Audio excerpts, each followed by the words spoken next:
मेरा आप लोगों से एक सिंपल सवाल है कि आप लोगों को किसी की लाइफ का मेन कैरेक्टर बनना है या फिर किसी का बदकिस्मत वाला साइड कैरेक्टर बनना है। वो सामने वाला पर्सन आपको एज अ ऑप्शन बना के रखेगा। हमारी लाइफ में कोई ऐसा पर्सन है ना जो तुमसे डेली बात नहीं करता लेकिन तुम्हें ऑप्शन बना के रखता है और तुम्हें ये बात पता है कि तुम उसका एक ऑप्शन हो और तुम उसकी मदद ज़रूरत के टाइम भग के कर दोगे क्योंकि तुम्हें अपनी सेल्फ रिस्पेक्ट की रिस्पेक्ट करानी आती ही नहीं है। और नाउ डेज वो तो बस यूँ आपने छोड़ रखी है। हफ्तों तक उस पर्सन का कोई ठिकाना नहीं है, लेकिन जैसे ही कोई प्रॉब्लम आएगी वो पर्सन आपको भग के मैसेज करेगा। पता है वो आपको क्यों सबसे पहले मैसेज करेगा? क्योंकि आपने अपना टाइम, अपनी वैल्यू इतनी सस्ती बना रखी है कि वो ऑटोमेटिकली आपको अपने माइंड में ले आएगा।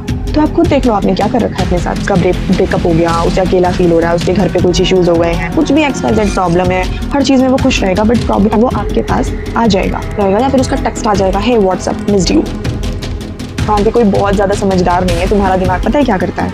अपनी पढ़ाई छोड़ के, कैरियर का फोकस छोड़ के, अपनी टू डू लिस्ट छोड़ के, डेली टारगेट्स छोड़ के उसके टेक्स्ट के रिप्लाई देने चला जाता है। आई नो पता है कि वो पर्सन तुमसे बहुत ज़्यादा अटैच है और उसको तुम्हारी याद आ रही है, उसे तुम्हारी ज़रूरत पड़ चुकी है।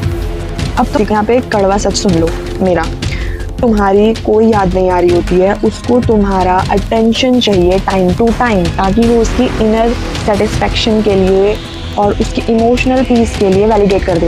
बस इतना सा काम है। कैसे मैं बताती हूँ। सन को उस वक्त अगर तुम्हारी अटेंशन मिल जाती है तो समझ जाओ कि तुम उसके लिए सबसे सस्ते पर्सन होगी। मैं तुम्हें पहले भी बता चुकी हूँ and I know it's harsh but it's true and you have to accept this. किसी प्यार व्यार में नहीं हो, सिंपल सी बात तो ये है, ठीक है।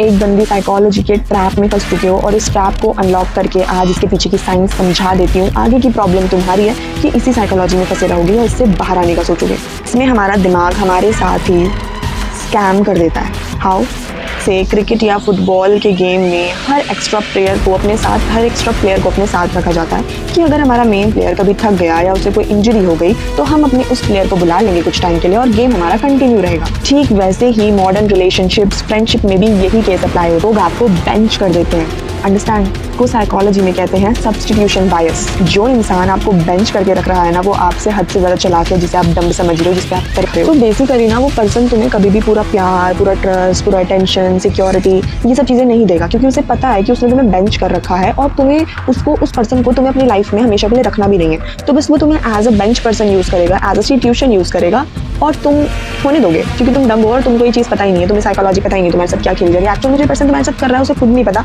बस उसे खुद को वैलिडेट कराते रहना है टाइम टू टाइम। जब उसे अटेंशन चाहिए तो वो तुम उसको दे दोगे क्योंकि तुम डम्ब हो और तुम्हें ये चीज़ नहीं पता है। पर्सन तुम्हें थोड़ी दिन में प्यार दिखाएगा, थोड़ी दिन में केयर दिखाएगा। तो मैं पहले भी बात करा है जिसमें हमने ब्रेड क्रम्स के बारे में बात करा था।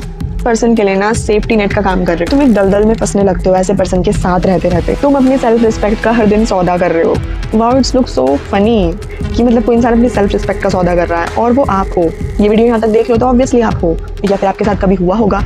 ऐसे इंसान के लिए जिसे आपकी प्रॉब्लम, जिसे आपके सेंसिटिव नेचर, जिसे आपके डेली इश्यूज, मेंटल हेल्थ से कोई फर्क ही नहीं पड़ता, उसने ऐसे कचड़ा बना के डाल दिया आपकी इन सब चीज़ों को। और वो क्या कर रहा है? वो नए दोस्तों के साथ घूम रहा है, नई स्टोरीज लगा रहा है और वो पता है उसको कि आप देख रहे हो उसकी स्टोरीज, नई स्टोरीज लगा रहा है, आपको स्नैप्स भेज रहा है, लेकिन आपका रिप्लाई नहीं देगा जब तक उसे आपकी जरूरत नहीं होगी। सिंपल टेक्स्ट देगा, यार मैं भी थोड़ा बिजी हूँ, I am just busy with my life and blah things. नहीं होता भाई साहब, ये सारी चीज़ें प्रायोरिटी की बात होती है। मतलब अगर भाई आपके घर में कोई प्रॉब्लम है, आपकी मम्मा को, आपके फादर को कोई प्रॉब्लम है तो आप भग के सारे काम करोगे। इवन आप अपना कुछ भी छोड़ सकते हो। आपका कितना भी इंपॉर्टेंट मीटिंग हो, काम हो, नहीं आप वो छोड़ दोगे, आप उसे डिले कर सकते हो। आप अपनी उन चीज़ों को करोगे जो आपके लिए सबसे ज़्यादा इंपॉर्टेंट है, आपके पेरेंट्स, आपकी फैमिली, आपके भाई बहन, दैट्स ऑल। तो यही हो और फिर भी आप किसी के लिए अवेलेबल हो, अपनी फैमिली के लिए अवेलेबल हो। तो it's all the matter about priorities, simple as that. But उस बंदे को ये समझ में नहीं आएगा और वो ये गंदी साइकोलॉजी आपके साथ खेलता जाएगा। अपनी लाइफ का हिस्सा मान ही नहीं रहा है वो पर्सन तुम्हें। वो बस अपनी बच्ची कुची लाइफ का ऐसे कचरा वाला हिस्सा मान रहा है जहाँ वो पर्सन सिर्फ तुम्हें इमोशनली चार्ज करता रहेगा और बाकी तुम्हारी वैल्यू कचरे वाली ही रखेगा।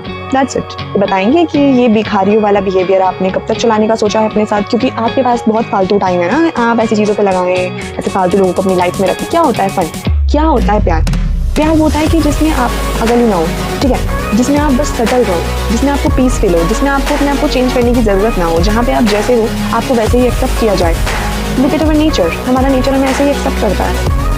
और आप कर क्या रहे हो भाई? मतलब क्या कर रहे हो? लेकिन सॉल्यूशन की बात कर लेते हैं। इससे बाहर आना है, अपनी इस बेंच से उठना है। जिस पर्सन ने आपको इस बेंच पे बिठाया है तो here are the some solutions for you, जिस पे आप वर्क करो और इस ट्रैप से बाहर आ जाओ। टफ तो बिल्कुल नहीं है लेकिन आसान इसे आप बना सकते हो। क्यों?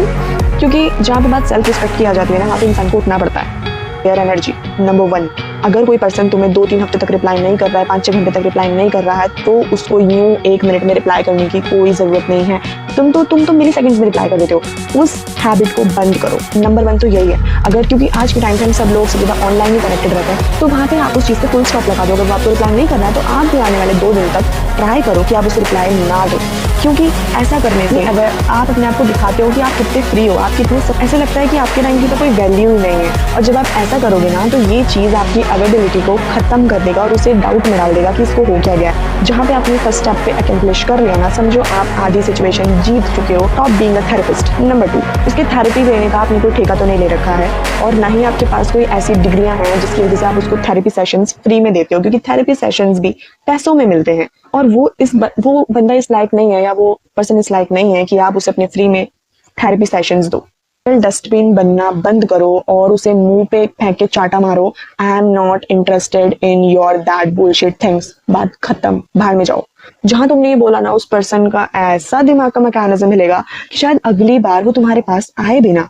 और तुम्हें ये चीज अपने अंदर बिल्ड करनी होगी। कोई बिल्ड नहीं कर सकता। मैं भी तुम्हें यहाँ पे बैठ के सिर्फ चीजें बता रही हूँ इसीलिए कि तुम्हारे थोड़े दिमाग के तार हिल जाएं और तुम्हें पता चल जाए कि तुम कहाँ अपना टाइम और एनर्जी बर्बाद। नंबर 3, फन के हिसाब से ना अपना शेड्यूल चलाना बंद कर दो। केयर पे फोकस करो। उस एक पर्सन की वजह से तुम नए लोगों से मिलना भूल चुके हो, नए दोस्त बनाना भूल चुके हो, पार्टीज फैमिलीज में बैठना भूल चुके हो, अपने फेवरेट शोज देखना बंद कर चुके हो।